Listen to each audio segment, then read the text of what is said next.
জি, মাননীয় বিরোধীতা যে chief whip বলুন। মাননীয় স্পিকার,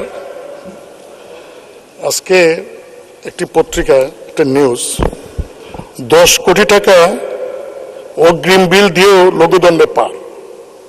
আমি আপনার মাধ্যমে এখানে পূর্তমন্ত্রী মহোদয় আছেন, ওনারই দৃষ্টি আকর্ষণ করব। মাননীয় স্পিকার, কাজের আগেই ঠিকাদারকে অগ্রিম 10.5 কোটি টাকা পরিশোধ করে আলোচিত ঘটনার লঘুদণ্ড দিয়ে সংশ্লিষ্ট প্রকৌশলীকে বিভাগীয় মামলা থেকে অব্যাহতি দিয়ে গৃহায়ন ও গণপূর্ত মন্ত্রণালয়, রাজধানীতে national institute of neurology and hospital সম্প্রসারণ প্রকল্পে বিতর্কিত ঠিকাদার এস এম গোলাম কিবরিয়া জি.কে.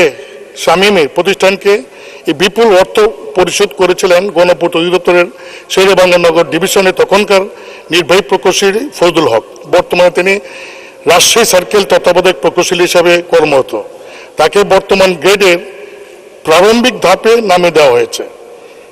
গৃহায়ন গণপূর্ত মন্ত্রণালয় সূত্রে জানা গেছে, মন্ত্রণালয়ের সচিব কাজী ওয়াসিউদ্দিন 25 জানুয়ারি প্রকৌশলী মোহাম্মদ ফজলুল হকের বিষয়ে এক অফিস আদেশ জারি করেন।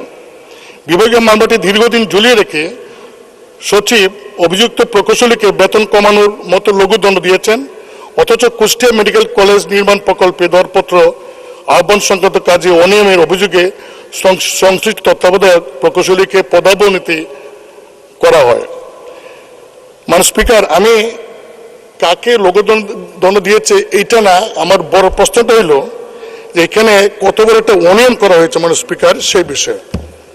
মাননীয় স্পিকার, নিউরোলজি সায়েন্সে এই বিল্ডিং করার জন্য জি.কে. শামীম তিনি কাজ পান, আরেকটি কাজ পান সোহরাওয়ার্দী মেডিকেল কলেজে। সেটা জি.কে. শামীম এবং আরেকজন জয়েন্ট ভেঞ্চার করে। একটা পর্যায়ে যখন জি.কে. শামীম মাননীয় স্পিকার অ্যারেস্ট হয়, তখন এই কাজের বিষয়ে অনেক সমালোচনা হয়, তদন্ত হয়।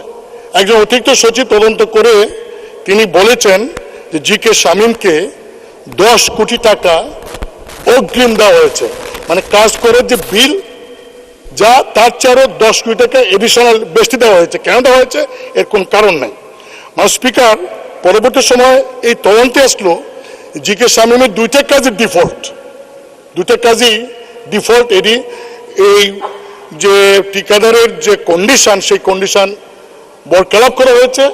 এটা জামানত বাজেয়াপ্ত হওয়ার কথা, কিন্তু তা না করে মাননীয় স্পিকার, সরকারের যে পাবলিক প্রকিউরমেন্ট 2006 এবং সরকারি ক্রয় বিধিমালা 2008 অনুযায়ী দুইটা পৃথক কাজ জি.কে. শামীমের, তার 10 কোটি টাকা যে কাজে অগ্রিম দেওয়া হয়েছে, এইটা টাকাটা সমন্বয় করার জন্য আরেকটা কাজ যেটা তার জয়েন্ট ভেঞ্চারের, সেই জয়েন্ট ভেঞ্চারের কাজের সেইখানে তার পাওনা ছিল 10 কোটি, সেটা এখানে এনে সমন্বয় করা হয়েছে। মাননীয় স্পিকার, এটা চরম, মানে এটা একটা এই আইনের লঙ্ঘন।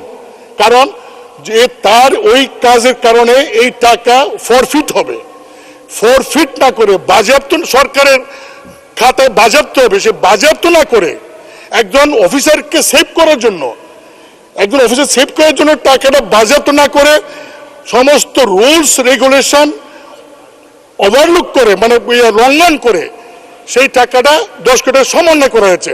স্পিকার, এটা আমরা রাজনীতিবিদ যে কোনো একটা বিষয়ে মামলা হলে পার পাই না। একজন সরকারি অফিসার 10 কোটি টাকায় অগ্রিম দিল, আর তাকে বাঁচানোর জন্য সমস্ত গভর্নমেন্টের পাবলিক প্রকিউরমেন্ট রুল এবং সরকারি ক্রয় কমিটি বিধিমালা চরম লঙ্ঘন করে তাকে বাঁচানো হলো। মাননীয় স্পিকার, আমি আপনার মাধ্যমে নতুন মন্ত্রী মহোদয়, আমাদের পূর্তমন্ত্রী মহোদয়, তিনি ইতিমধ্যেই ঘোষণা দিয়েছেন যে দুর্নীতির বিষয়ে তিনি জিরো টলারেন্স। এটা একটা কনফার্ম দুর্নীতি। আমি আপনার মাধ্যমে ওনার দৃষ্টি আকর্ষণ করে বলবো তড়িৎ গতিতে যে একজন সচিব কি করে এত বড় একটা বিষয়কে তিনি অবলম্বন করে, মন্ত্রী পারমিশন লাগে নাই, মন্ত্রী অনুমোদন লাগে নাই, মন্ত্রী অনুমোদন ছাড়াই এই কাজটা করেছেন। কি করেছেন, তাকে মাননীয় স্পিকার সবচেয়ে হালকা যে শাস্তি, অর্থাৎ তার বেতনের একটা গেট নিচে আনছেন। অথচ সেম কাজের জন্য আরেকটা ঘটনায় একজন তত্ত্বাবধায়ককে তাকে ডিমোশন দেওয়া হয়েছে। এই খাতিরটা কেন? এই খাতিরটা কেন, এবং কেন কিভাবে এরকম ভাবে এই সরকারের আমলে এত বড় একটা অন্যায় কাজ করে পার পেয়ে যাবে। স্পিকার, আমরা এটা চেয়েছে দেখব এটা কি হয়। আমি আপনার মাধ্যমে মাননীয় মন্ত্রীকে মহোদয়কে বলবো যে বিড়াল প্রথম রাত্রি মারেন, এখন এটা অ্যাকশন নেন, এবং আপনি ভালো মানুষ, আপনি আমার বন্ধু মানুষ, আপনাকে চিনি, আশা করি আপনি ব্যবস্থা নেবেন। স্পিকার, আপনাকে ধন্যবাদ। ধন্যবাদ।